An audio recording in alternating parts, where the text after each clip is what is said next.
बिस्मिल्लाहिर्रहमानिर्रहीम अस्सलाम वालेकुम। अल्लाह पाक की रहमत करम फजल और शुक्र के साथ आज की रेसिपी करते हैं जी शुरू। आज के इस वीडियो में हम बनाने जा रहे हैं मैंगो स्क्वाश की रेसिपी।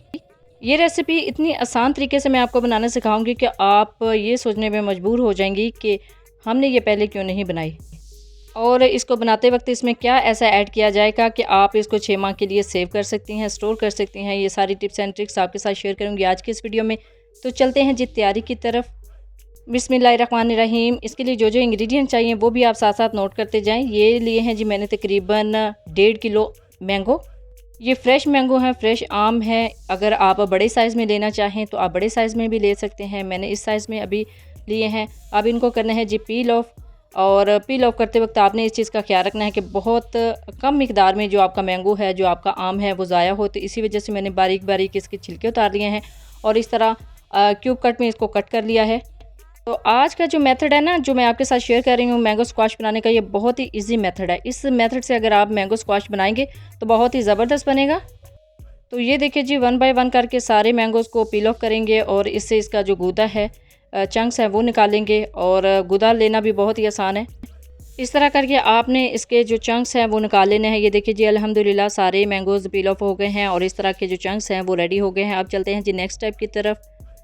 उसके लिए रखेंगे पैन को स्टोव के ऊपर, बिस्मिल्लाहिर्रहमानिर्रहीम, और इसके अंदर ऐड करेंगे सारे मैंगोज़ के चंक्स को, बिस्मिल्लाहिर्रहमानिर्रहीम।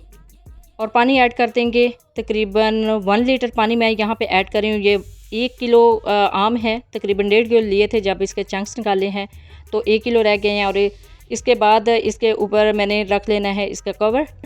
1 लीटर पानी में 1 किलो मैंगो को अच्छे से बॉयल करना है। इतना बॉयल करना है कि ये अच्छे से जो ट्रांसपेरेंट है इनका कलर वो हो जाए, यानी ये जो चंक्स है ये ट्रांसपेरेंट हो जाए। और इसके अंदर आप ऐड करेंगे तकरीबन 2 कप चीनी, बिस्मिल्लाहिर्रहमानिर्रहीम। चीनी को ऐड करने के बाद अच्छे से मिक्स करेंगे। तकरीबन 3 से 4 मिनट लगेंगे चीनी को मेल्ट होने में। जैसे ही चीनी मेल्ट हो जाएगी इसको अगेन पकाना है तकरीबन 5 मिनट के लिए। टोटल हमने इस सारे मटेरियल को 15 मिनट के लिए बॉईल करना है। जैसे ही 15 मिनट हो जाएंगे तो ये देखें अल्हम्दुलिल्लाह बहुत ही अच्छे तरीके से ये पक चुका है ये सारा मटेरियल। और जब इसको चेक करेंगे तो इसका जो कलर है वो भी ट्रांसपेरेंट हमें नज़र आएगा। साथ साथ चेक करते रहिएगा कहीं ये नीचे से लगे ना, साइडों से लगे ना, क्योंकि अगर ये साइडों से लग गया तो इसका कलर जो है वो ब्राउन हो जाएगा। हमने इसका कलर चेंज नहीं करना, जस्ट थोड़ी देर के लिए इसको बॉयल करना है। और ये देखें ट्रांसपेरेंट शेप में आ गया है। ये देखें मैं अभी चेक करके आपको दिखाती हूँ। अब यहाँ पे कुछ बहनें जो है ना इसको ब्लेंड करके पकाती हैं। वो ब्लेंड करने से ऐसे होता है कि नीचे से लगने का ख़तरा होता है और बार बार नीचे से जल जाता है। अगर आप इस शेप में पकाएंगे तो ये देखें अच्छे से ट्रांसपेरेंट भी हो गया और नीचे से लगा भी नहीं है। अब एक सीक्रेट इंग्रेडिएंट इसके अंदर ऐड करेंगे ताकि ये लंबे अरसे तक स्टोर हो जाए। तो ये है जी सफ़ेद सिरका। तकरीबन 2 टेबलस्पून इसके अंदर जाएगा जी सफ़ेद सिरका। सफ़ेद सिरका ऐड करने से एक तो ये इसके अंदर जो चीनी है वो क्रिस्टलाइज नहीं होगी, और एक ये जो हमारा स्क्वैश है वो लंबे अरसे तक स्टोर हो सकता है। अब 2 से 3 मिनट के लिए इसको मज़ीद पकाया है और फ्लेम को कर दिया ऑफ। इसको करेंगे ठंडा, क्योंकि ये अब तैयारी के लास्ट मरहल में है तो इसको अच्छे से ठंडा करेंगे। जब ये बिल्कुल ठंडा हो जाएगा तो इसको हम करेंगे ब्लेंड। ये देखिए जी अल्हम्दुलिल्लाह बिल्कुल ठंडा हो चुका है। और अब इसको ऐड करते हैं एक ब्लेंडर जग में, बिस्मिल्लाहिर्रहमानिर्रहीम। थोड़ा थोड़ा करके ब्लेंडर जग में ऐड करेंगे, कम्प्लीटली इसमें ऐड हो जाएगा तो हम इसको अच्छे से ब्लेंड करेंगे। अब ये लास्ट प्रोसीजर है, बिस्मिल्लाहिर्रहमानिर्रहीम। ब्लेंडर को करेंगे ऑन और इसको अच्छे से ब्लेंड करेंगे। तकरीबन 4 से 5 मिनट लगेंगे इसकी अच्छे से ब्लेंडिंग में।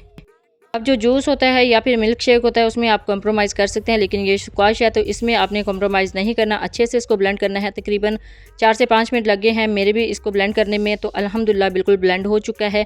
अब लास्ट प्रोसीजर की तरफ चलते हैं जी। बिल्कुल ये देखें अच्छे से ब्लेंड हो चुका है। इसको करेंगे अब स्टेन करने का ये फ़ायदा होगा कि अगर इसके अंदर कोई चंक्स रह गए हैं तो वो भी निकल जाएंगे और अच्छे से जो हमारा स्क्वाश है वो हमें हासिल हो जाएगा। इसको अच्छे से स्टेन करते हैं। स्टेनर जिस मर्ज़ी शेप का आप ले लीजिएगा, लेकिन कोशिश कीजिएगा कि इसके जो जाली है, जो इसके होल्स हैं वो बिल्कुल बारीक हों, ताकि अच्छे से जो स्क्वाश है वो स्टेन हो चुके हैं। अल्हम्दुलिल्लाह मेरा स्क्वाश भी बिल्कुल स्टेन हो चुका है और जिस शेप में मुझे स्क्वाश चाहिए था मैंगो स्क्वाश, वो हासिल हो चुका है। अब इसको करना है स्टोर करने के लिए यहाँ पे मैंने ले ली है एक बॉटल। आप चाहें तो जिस टाइप की बोतल आपके पास हो, अवेलेबल हो, आप वो भी ले सकते हैं, लेकिन आपने कोशिश करनी है आपके बर्तन, आपकी बोतल बिल्कुल खुश्क हो। इसको तकरीबन 2 घंटे पहले ही मैंने अच्छे से वॉश करके इसको खुश कर लिया है। इसके अंदर एक ड्रॉप भी वाटर नहीं है। अगर इसके अंदर वाटर चला गया तो वो जो स्क्वाश है वो ख़राब होने का ख़तरा होता है। अल्हम्दुलिल्लाह बोतल को मैंने अच्छे से फ़िल कर लिया है। यहाँ पे बोतल हो गई है फ़िल। और अब चलते हैं जी इसके प्रेजेंटेशन की तरफ आपने सर्व किस तरह करना है। आइस क्यूब ऐड करेंगे ग्लास में बिस्मिल्लाहिर्रहमानिर्रहीम और इसके ऊपर ऐड करेंगे mango squash. Mango squash add करने के बाद आपने इस लेवल तक रखना है, इससे ज़्यादा नहीं ऐड करना, क्योंकि नेक्स्ट हम इसके अंदर ऐड करेंगे जी वाटर। बिस्मिल्लाहिर्रहमानिर्रहीम।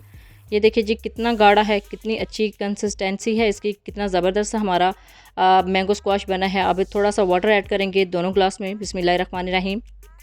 अच्छे से इसको मिक्स कर देना है फोक की मदद से, चम्मच की मदद से। और बिल्कुल ये ठंडा और बिल्कुल फ्रेश मैंगो स्क्वैश घर में भी आप इजीली बना सकते हैं, बजाय बाज़ार से लाने के और वो केमिकल वाला यूज़ करने के। आप अपनी फैमिली के लिए, अपने लिए, अपने बच्चों के लिए इस तरह का मैंगो स्क्वैश घर में बना के सेव कर सकते हैं। ये देखिए बनाना कितना आसान है और फिर सर्व करना भी बहुत ही आसान है। इसको आप फ्रिज में रख दें, तकरीबन 3 माह के लिए सेव कर सकते हैं और जब दिल करे सुबह शाम आप इसको यूज़ कर सकते हैं। कितनी ज़बरदस्त इसकी जो शेप है और कलर है, बिल्कुल फ्रेश मैंगो का स्क्वैश कितनी आसानी के साथ रेडी हो गया है। जब भी बनाएं अपना फीडबैक ज़रूर दीजिएगा, दुआ में ज़रूर याद रखिएगा। अल्लाह हाफ़िज़। Thanks for watching.